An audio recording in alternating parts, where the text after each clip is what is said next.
Hello, Olivia. Thanks for today. Hi, Ellen. Thank you for coming. I went to your new place for the first time, and it's quite a nice place. I'm surprised that your new place was a penthouse. Well, it's not as nice as our mansion with a yard, though. Yeah, a house with a yard is nice too. When I was a kid, I dreamed of having a dog. I always dreamed of having a big dog to play with in the yard. I hate dogs. Oh, I see. I hate animals, including dogs. Are you thinking of getting an animal in that penthouse? Well, it's not decided yet, but it's a pet-friendly property, so it's up to my husband and I to decide. No. Having an animal in the house is not allowed. If it smells even the slightest bit of animal, I'll spray disinfectant and clean it all up. What?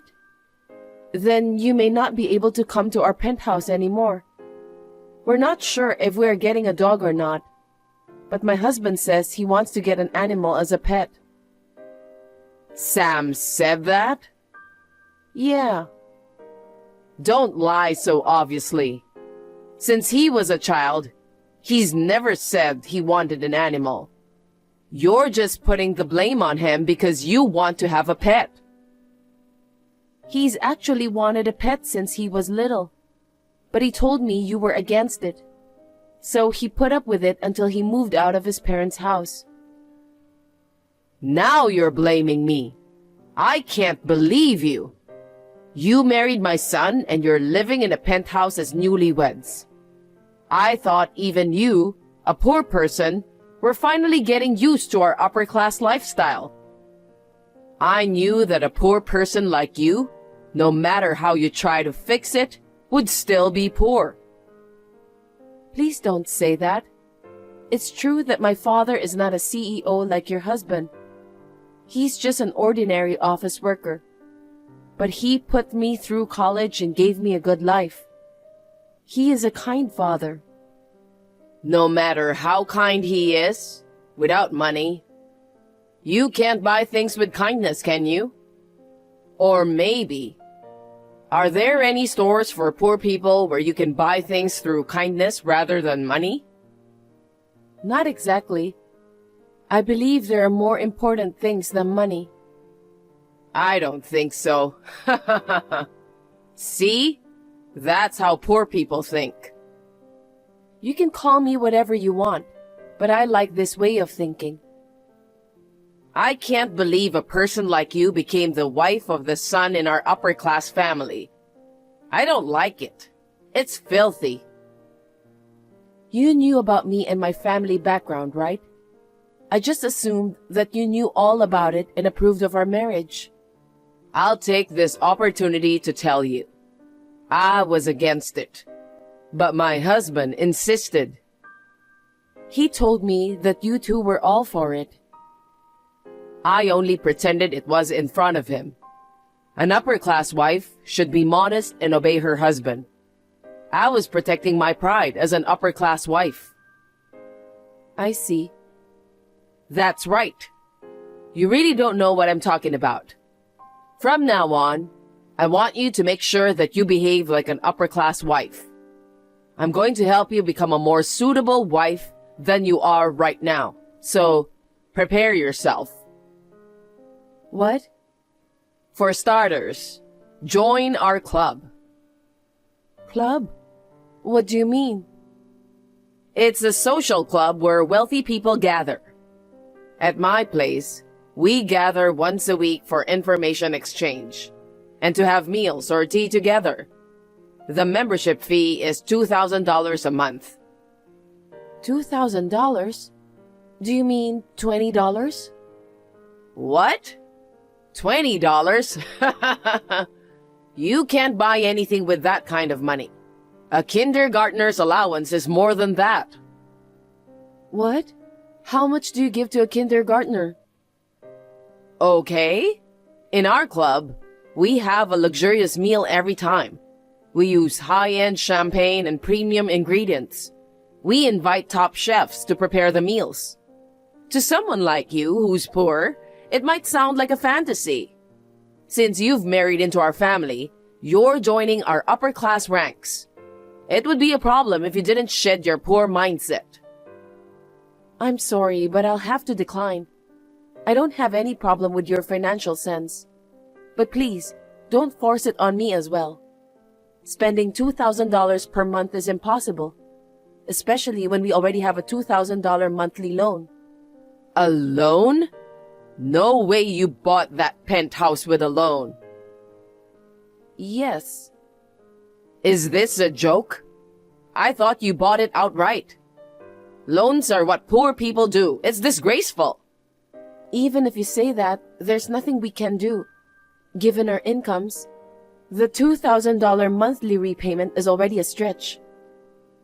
That's what happens when you choose a penthouse that's not suitable for your stature.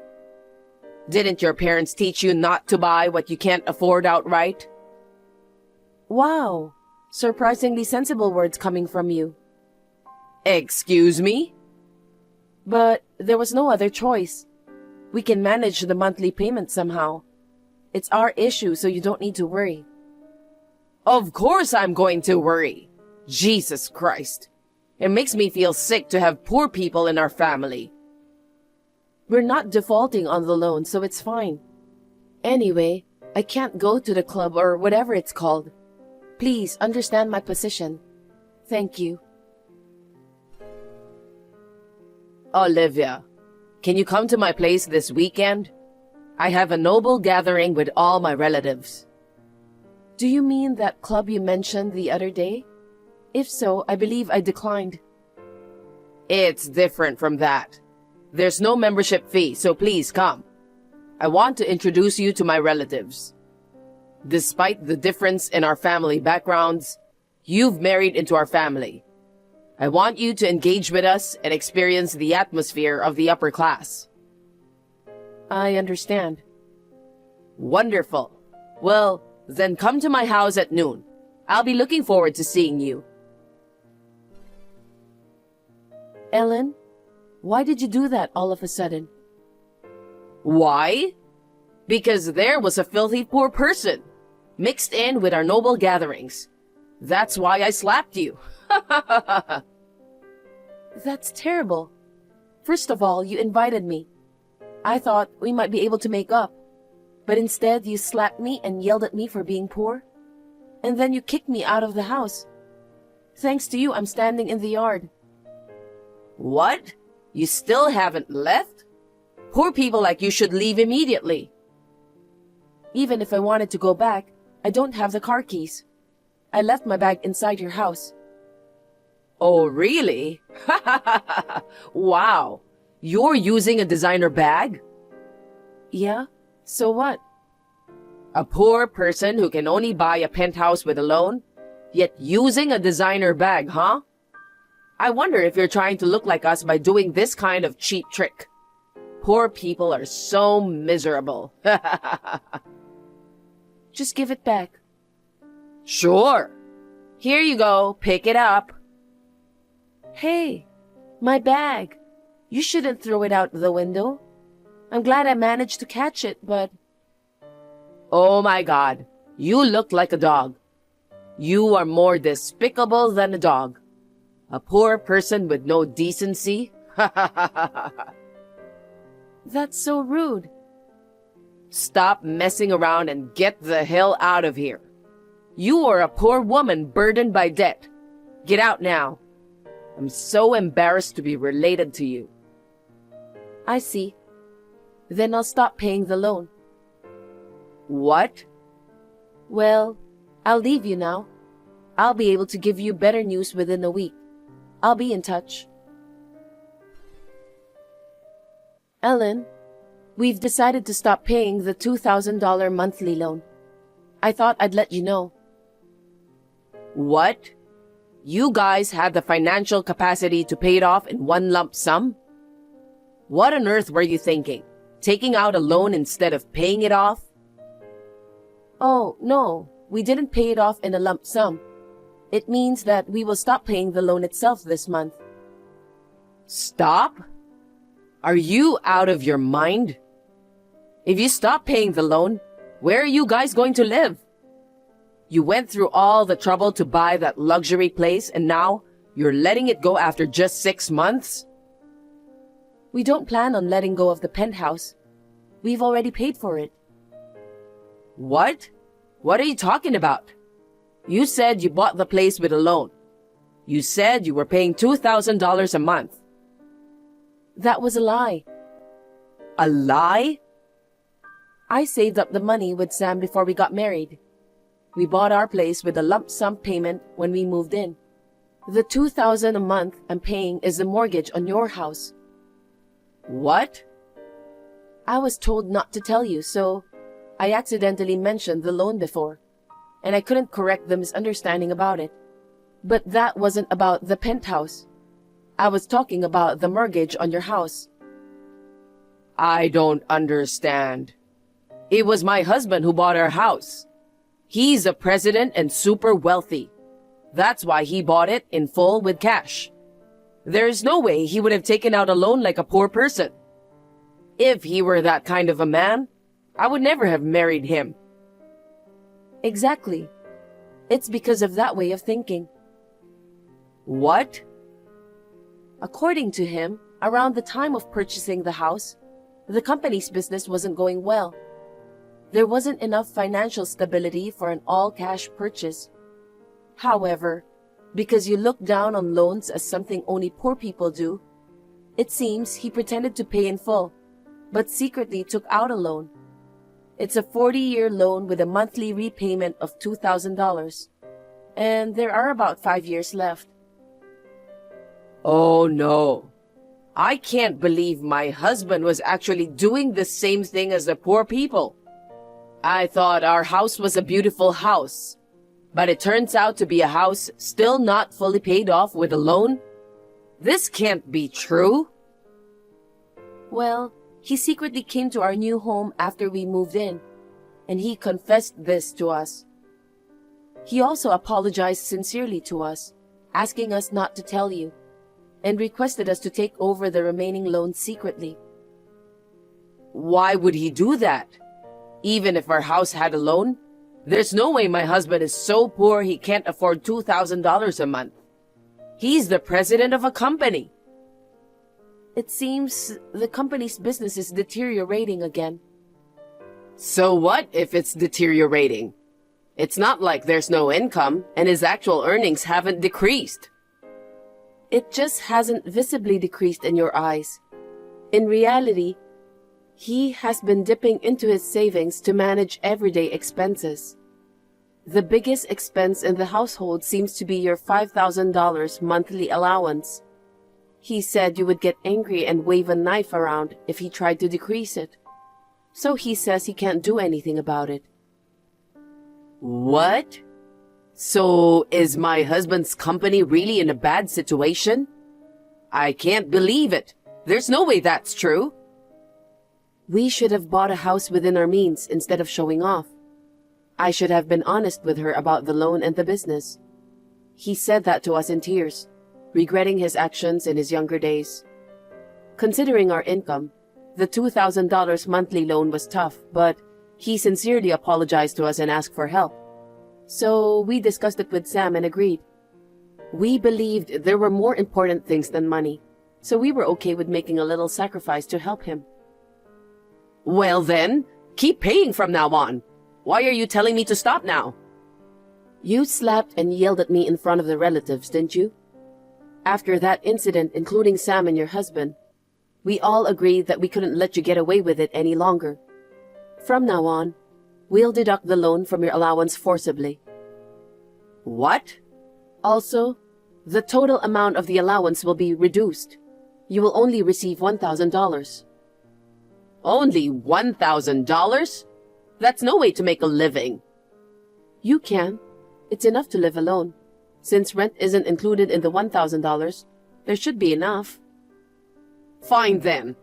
It's not like it matters if the allowance is reduced. If I need more, I'll just ask my husband. For shopping, I can just use my husband's card. Wait, what are you misunderstanding? Of course he will be leaving the house. What? I said it's enough to live alone. It's a great opportunity to let you live on $1,000 for a month. If he stayed close, it wouldn't make sense, would it? Plus, it would be troublesome if you started waving a knife to him. He has already moved to a safe place. He took all his cards, money, and valuables with him. Why would he do something like that? Is he trying to starve me to death? No one can starve on $1,000. You said that an upper-class wife should obey her husband, didn't you? I don't think that way, but people have their own ways of living. Well, you are the one who said so, so you should own your word. You can do that, right? This is unbelievable. I can't accept this reality. I knew you'd come. Just because you don't know where your husband is, you decided to storm into our place. It's just as expected, so it's funny. This is no time to be laughing. Why is there a dog in your house? Oh, it's our guard dog. Since you don't like dogs, we decided to get one. Just as the burden of $2,000 per month is gone, we have financial flexibility. Although we call it a guard dog, it's a Pomeranian puppy. It barks so much. It even tried to bite me. How aggressive and rude. This is why I hate animals. I guess even puppies are not to be underestimated. If a villain comes in, it barks to drive them away. Who's the villain here? Well then, let me rephrase that more accurately. An ex-upper-class wife in her 60s, left with nowhere to go after being abandoned by her husband. Despite her pride, she is incompetent and tends to rely on others while complaining. The absolute worst kind of crappy old lady. Do you understand now? What the hell? You weren't the type to say such things. You used to talk about the importance of kindness, didn't you? What happened to the poor people's mindset? I've learned that there are people in this world for whom kindness doesn't matter. I learned that from you. It's like we are living in a completely different world. People who only think about berating, looking down on, and using others don't seem like human beings to me. A dog that doesn't understand language seems to communicate better than you. Ugh. What? Can't you speak human language anymore? Don't make fun of me. I am your husband's mother, you know. My husband is a president, and I am a super classy upper-class lady. Do you think it's okay to have that kind of attitude toward me? If you keep making a scene in front of my door, I'll call the police. Oops. You've already called them. It's because you were so noisy. The security guard has arrived. Wow, this is indeed a luxury apartment. Security is very tight. What the hell? Send these people away. No, I won't. I'll change the locks on the house, so please don't enter without permission from now on. Well then, good luck with your new life. No way. I absolutely can't stand this. It seems the security guard escorted her out, and she reluctantly returned home. Instead of quietly adjusting to a $1,000 lifestyle, she contacted her friends and relatives all over the place, asking for money to borrow. But everyone already knew what she did to me and her husband had left her. And it appears she's been left on her own. Her prideful $2,000 membership club had to be canceled. Now, it seems she's completely disheartened with her pride shattered. Meanwhile, Sam's father managed to rebuild the company, and now he expresses a desire to rebuild their marriage. However, if it seems impossible, he's contemplating divorce. On the other hand, my husband and I are currently head over heels for the new dog we recently adopted. While maintaining a connection with Sam's dad, We plan to carefully assess whether Ellen has genuinely reflected on her actions.